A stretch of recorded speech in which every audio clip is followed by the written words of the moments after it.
lang people. Ayan, kain po tayo. So ayan, yung ating tuyo ay nilagay lang natin sa ating fryer. Ang bilis maluto at ang lutong niya, di ba? Gusto nyo din bang kumain? Tapos yan, may malunggay tayong dry lang ang ating malunggay dito sa Finland. Wala tayong malunggay dito, pero yan, ibubuhos mo lang siya pag kumulo na, tapos yun, hayaan mo lang, ayan na, chibaga na, di ba? Mayroon tayong kanin, may malunggay at saka lentils, yan ang kakainin natin at saka yung ating, of course, yung prito nating tuyo, nasa fryer natin pinrito, kaya walang mantika. So, yan, kakain tayo. Sobrang sarap nga naman, ayan, at medyo mainit pa, so yan, hungit na day. Ayan, sa Bisaya pa, hungit na day. Ayan, pagudpud kaayo ang atong bulad ba? Kana, maunay lami kaayong kanon. Dinhi sa Finland, lisod gyud ka kaayong mangita og bulad, mangita og tuyo ba? Danggit, tapos yung malunggay. Kaya sa amin, nagpapadry talaga ako ng malunggay, tapos nagdadala talaga ako, and then yan ang resulta, ilang taon na yan, pero fresh pa rin siya. Ayan pala ay tumawag sa akin yung nurse dahil sa opera ko at tinatanong lang ako kung okay ba ang operasyon ko at okay ba ang sitwasyon ko, hindi ba namamaga, at yan, at tiningnan ko nga muna kung namaga nga ba. Hindi naman namaga at napatawa pa ako, sabi ko hindi naman namaga, okay lang naman. Ayan, so yun. At i-continue natin ang ating chibagan mga kabeshi, kasi ayan. Di ba? Ang sarap naman talaga. Hindi ba kayo nalalaway diyan habang kumakain ako? Gawa na kayo, danggit talaga ang pinaka-best na tuyo, di ba? Ayan mga kalabs. Super talaga. So, kain ang lutong-lutong talaga na napakasarap talagang kainin siya. Ayan. Na ako, naiinggit kasi ako minsan, lalo na yan sa mga post dyan sa Facebook na kumakain ng tuyo or kumakain ng mga gulay ba. So dito, yan lang ang kaligayahan namin dito sa Finland, na makakain minsan-minsan ng tuyo at saka yan. So dami kong nakain yan, at lalo tayong tataba nito dahil hindi tayo maka-exercise. Walang exercise dahil nga sa ating operasyon. So kain lang tayo, tulog, kain, tulog. Ayan yung tuyo natin. Mayroon pa tayong natitira. So, sinong may gusto dyan at mayroon pa dito sa bahay, punta lang, makikain kayo dito sa aming bahay at welcome kayo. Ayan. So, pagkatapos nga naman natin kumain ay tayo na may liligpit naman tayo kahit papaano, kahit kiang-kiang pa tayo, kahit yung paa natin ay masakit, pero kikilos din tayo.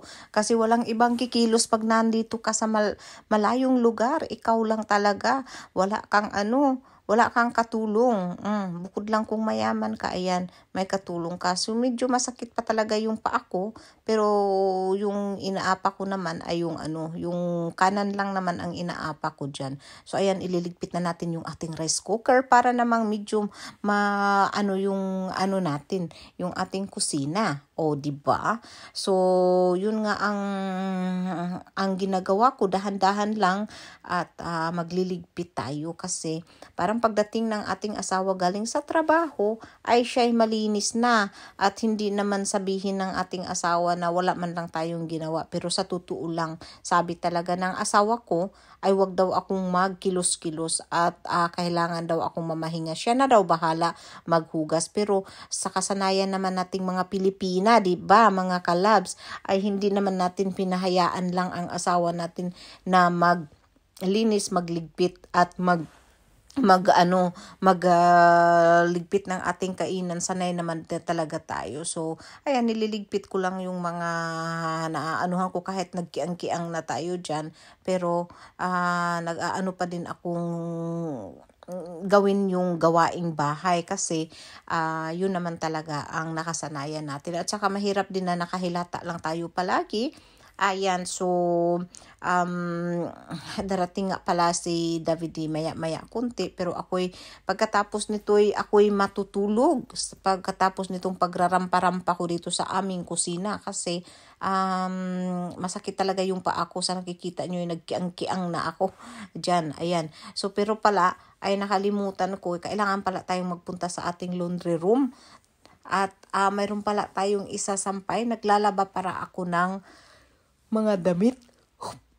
Ang lilabhan ko pala dyan ay yung mga scarf na woolen. Ang nilabhan ko siya ng woolen sa machine kasi mayroon namang program. So sa woolen program ko yan siya nilabhan. Ano lang naman, mga 6 na pirasong lang yan ang nilagay ko sa machine kasi hindi na winter at hindi na kailangan. So para mailigpit man natin yan, at least mabango at malinis ang ating ililigpit. Ayan nga. At ngayon naman, nasubukan nyo na bang gumawa ng tinapay sa bahay? So yan nga pala ay 500 grams na flour at 375 ml ng tubig. Imimix lang natin yan siya, pero nakalimutan ko palang lagyan ng kunting tubig yung ating yeast para matutunaw siya. Ayan. Tutunawin natin ang ating yeast, mga kalabs. Kasi pag hindi natin natunaw ang ating yeast, ay hindi naman yan ang ating hindi tutubo ang ating flour, ang ating dough. Kaya ayan, ay imimix lang talaga ng kunti na mamix mo yung tubig at saka yung flour, and then i-add mo dyan yung asin. Mag-a-add tayo ng asin, siguro mga 1 teaspoon na asin. Tapos yung yeast na nga na ilang kunti lang na yeast yan, fresh yeast yan. So ilalagay natin, and then lalagyan din natin ng kunting honey para siya ang magpatubo. Tutulong na ang honey ng magpatubo sa ating dough. Ayan, so imimix lang natin yan siya hanggang na-mix mo na talaga lahat ang ingredients na wala nang dry na naiiwan dyan sa ilalim ng ating bowl. Ayan po. So ang gagawin po natin dyan is i-mix lang talaga natin. So walang machine, hindi na kailangan ang machine. At talagang lang talaga natin, yung spatula lang talaga ang gamitin natin, mga kalabs. Ganun lang kabilis at kadali magluto ng tinapay. O, di ba? So kamay-kamay lang. Tapos ngayon iwanan natin siya ng mga 15 minutes. At 15 minutes pagkatapos ay balikan natin siya after 15 minutes. Ayan na. So binalikan ko na nga siya after 15 minutes at ayun na yung itsura niya. Ganyan lang, 1, 2, 3, 4, 5. Yan, basta mo lang, i-mix mo lang talaga siya. Tapos tabunan mo siya uli. And then another 15 minutes. And then pagkatapos ng 15 minutes ay nandyan na naman tayo para i-mix yan siya.